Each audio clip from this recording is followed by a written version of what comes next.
And we are back, and we're moving into our final conversation for today. And this one is to help you start your year off right.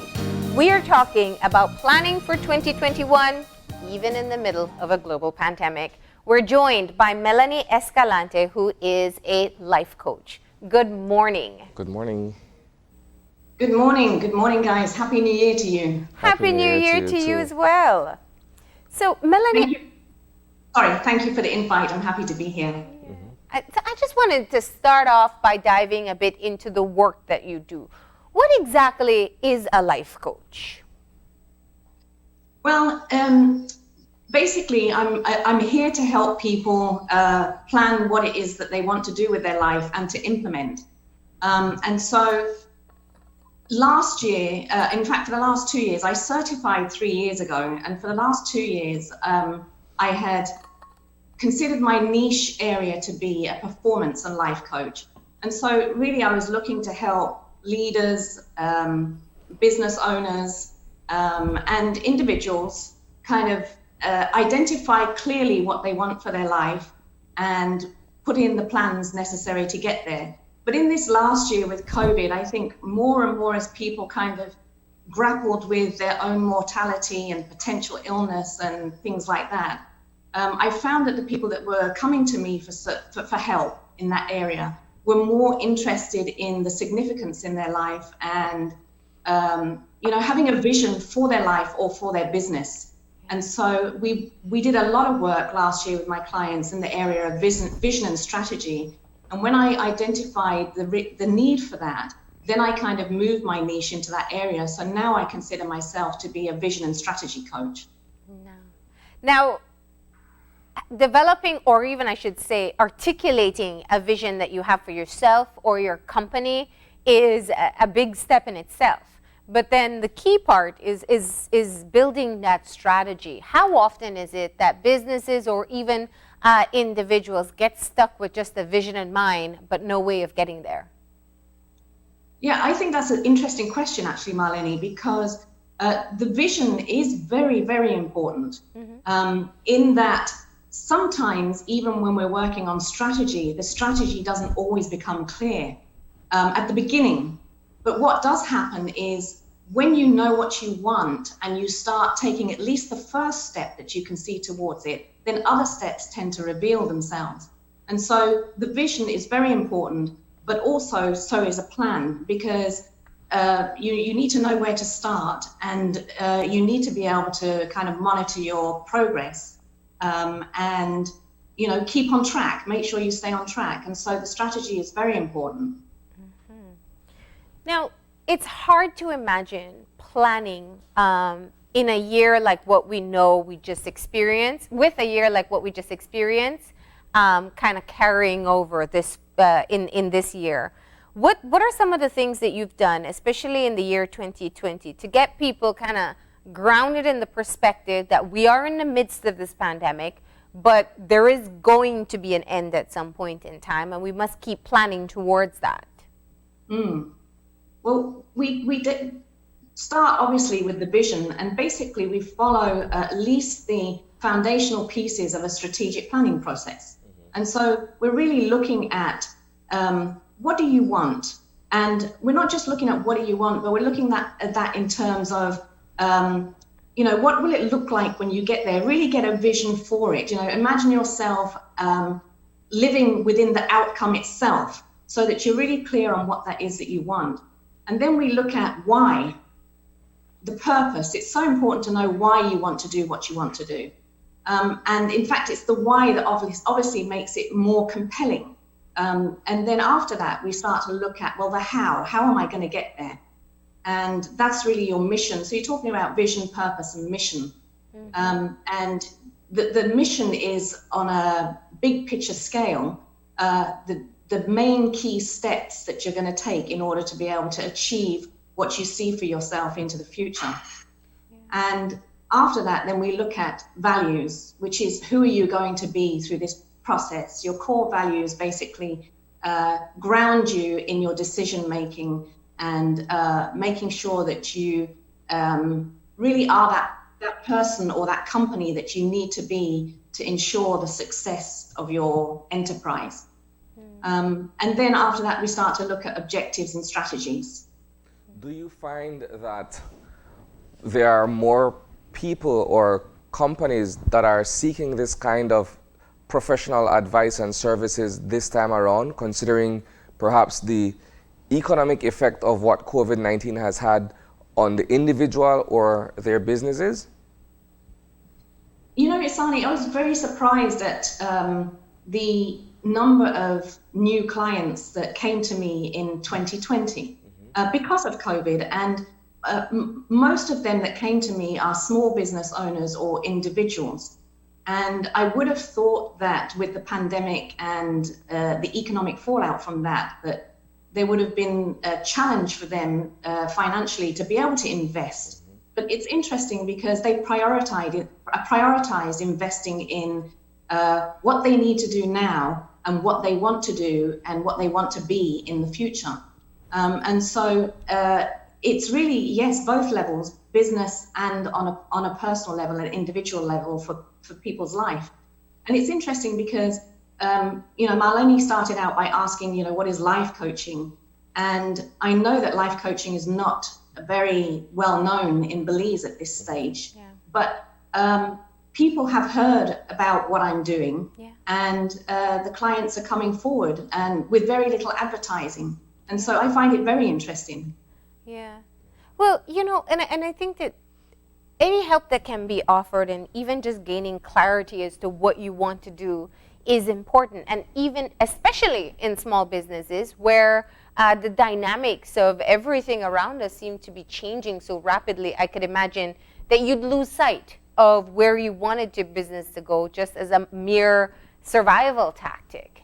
Let me just throw this question in early on. What are the obstacles that people encounter in being able to execute that vision from both a business perspective and even a personal perspective? I think that a lot of it is around mental psychology, to be honest, not having the clarity. And so, having independent, non-judgmental, third-party space, if you like, outside of the business, where you can come, and especially on a small business where business owners have employees, but they might not have people who can help them to strategize the next steps, or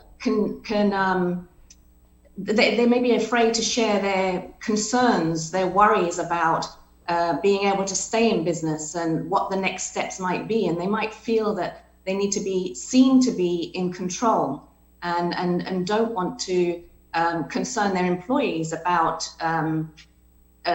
job security and things like that. Yeah. So I think that what happens is having an independent support is vital to them at that point. And then they can kind of sit in the space and hear themselves aloud. And, oftentimes when we start to talk to ourselves in our minds, we can kind of create more concerns than there really are. We don't really test our concerns. We talk ourselves out of things. Sorry? We talk ourselves out of things. Yes. And when we start to say it aloud and you're going to get affirmation with somebody sharing back with you what you've said, you're able to start to hear yourself and wonder, is that really what I mean? Is that really true? And then kind of process your way through it. Yeah. And there's also the challenge, I know sometimes, where we get paralyzed by all the analysis that we make in a uncertain time or uncertain business environment like a pandemic. It's hard for people to imagine making drastic moves or following through on goals perhaps that they wanted to do at one point in time. What are your tips on how to be able to overcome kind of the fear of the uncertain times? I think it's to maybe ask yourself some other questions. Mm-hmm. In other words, this idea that you said about sometimes we can talk ourselves out of something. Ask ourselves, is it true what I'm thinking? or sorry, I lost my train of thought. Is it true what I'm thinking? And what if there was no limitations? What would I do if there was no limitations? You know, some other questions that kind of can open your mind to other solutions, as opposed to staying stirred up by the concern of the moment. Yeah. So let's talk to people who are watching right now. You know, I've heard so many people say, I'm not making any resolutions. Look what happened in 2020. But the point is that, you know, I think all of us are working towards fulfilling our purpose and potential. And we don't want to get stuck just kind of battling the pandemic in our own minds. So for people who want to put together a plan for this year, what's your advice to them? Yeah, I would say, first of all, clearly define what you want. And, you know, even on the smaller level, let's say we start with New Year's resolutions, and resolutions can often be, you know, a weight loss or a financial goal, saving money or improving relationships. We can talk in general terms like that. But if we spend some time with that and say, well, what does that really look like? What does my weight loss journey look like? Or how much money do I really want to save? Get specific with it. And why do I want to do that? Oftentimes, you know, when we start with a smaller resolution and we look at the why, we'll find an underlying, more important issue that comes up for us. Yeah. And then once we've got clear on what we want and we identify, you know, who it's going to turn us into as a result, I think that's compelling enough, you know, to want this change and to be a better version of ourselves. Then we start to make the plan. And, you know, within that plan, you kind of want to look at, so what do I want to do by when? And your plan does two things. One, it can hold you accountable. It can keep you on track. And two, it can encourage you, because if you break it down, if you break your weight loss goal down, or your financial goal, or your relationship goal down into smaller goals, and you start to track your progress, you're encouraged by the progress that you're making. Because it sometimes seems a long journey to the end result, but the step-by-step journey can be quite satisfying and quite encouraging. In addition to the plan, I'd say get yourself an accountability partner. You know, preferably somebody that you're not too close with or too familiar with, because in that group, we tend to be more empathetic, and we tend to give ourselves excuses, and our friends or family members, those close to us, tend to empathize with us and allow us to have our excuses. Yeah. You want to get yourself in a place where you can, you know, whether it's a colleague at work or whether it's a mentor that you have or a coach. And, you know, generally people do well when they know that they're going to be asked about whether they've done what they said they were going to do 2 weeks ago or a month ago, etc. And they want to show up at the next meeting or the next engagement saying, I've accomplished that. So accountability is really valuable to people. And then, you know, resources. What do you need in order to be able to get to where you want to go? And do you need help? And if you need help, who are you going to ask for help? So that's important, is identifying the resources and the help that you need. And then finally, I would say take action. Because as I said at the very beginning of our discussion today, it's in the taking of action that oftentimes the next step reveals itself. And so even if you have a plan, sometimes things don't go according to plan after you've started to take action, but something else will come up, will show you the way to go. And so taking action is key. Fantastic. All right, so let's go through that one more time. Develop that plan, find a partner to keep you accountable, and then the third one was find your resources, and then just do it. Yeah. Take that action.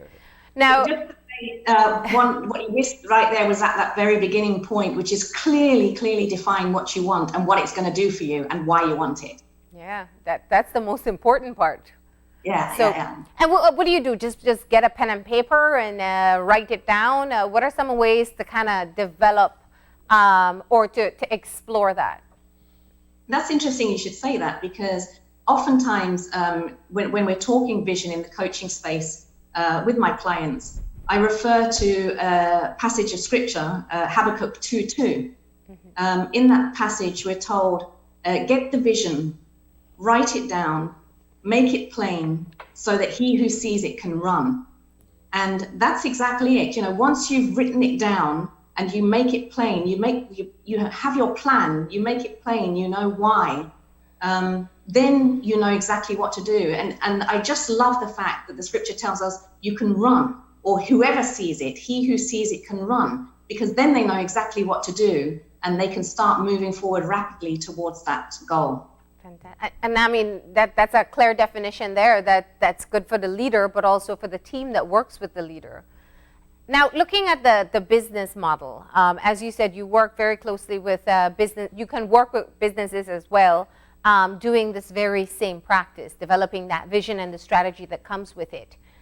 What's the starting point for small businesses who are hearing this and thinking, well, it sounds like a great idea, but I'm trying to survive? What's your message to them? I think that honestly, it almost sounds repetitive, but survival is in the vision. So, even going back to the Bible again, Proverbs 29:18 tells us where there is no vision, the people perish. And, what is the opposite of perishing? I would say it's thriving. So that means if we have a vision, then we're going to be able to thrive. And so it really is getting clear about why you're offering the services that you're offering, and what mark then in Belize or in the world do you want to make with it? What do you want your outcome to be after 2, 5, 10 years in service? Let's look at that big picture and really see what you need. We've got to get out of the day-to-day challenge, the day-to-day minutia in the business, and we've got to work on the business and look at a future and what that future might look like for you. That's right. So they can move out of the daily outing of fires and move towards being fireproof. Exactly. Yeah. Because your vision is compelling, or should be compelling enough to make you fireproof. Doesn't mean to say that you're not going to meet fires and you're not going to have to put out fires along the way, but you're able to stay on track. And like I said, you're able to measure your progress. And I think that's really important. Now, just, as you observe what's happening in the country right now, and you hear, we know all the problems that exist, from the unemployment to the economy, and just the general mood that people are in, the fear that they have, the concerns that they have, the loss that some people have experienced. What would be your message just to the wider public as to how to start off this year with the right mindset, acknowledging that there are a lot of challenges that we collectively face? Honestly, I say we have life. And with that, we have the opportunity and even the responsibility to decide what to do with it. And so if we're not overwhelmed with some of the challenges that this COVID situation is bringing us, we're in a better position to choose what to focus on. And I think it's very important to focus on what you can do. Don't be put off by what you can't do and what the limitations are, but really look at what you can do and move towards whatever steps that you can take for your life, for your relationships, for your family, for your business. And so I think err on the side of hope. And for those who are overwhelmed, there is a lot more help today in Belize than we've had for years. I'm seeing much more psychological and mental health services coming up on Facebook, especially. I'm familiar with some in the Belmopan area. And I know that already there are a couple of people in life coaching training as well. So get some help, talk to your friends, talk to your family, but try to steer your conversation on the side of hope and what is your best hope for 2021. All right, and how do people get in touch with you? I have a website, so coachingwithmelanie.com. And I'm on Facebook and Instagram, Coaching with Melanie. I'm on LinkedIn, Melanie Escalante. All right. Well, Melanie, thank you so much for sharing these tips with us as we all start off 2021. And we want to do so with the right start. Stay safe. And once again, thank you. Thank you guys so much. Take care. Right. God bless. And with that, we are going to go ahead and take our break. And we'll have our wrap up in a few. Stay tuned.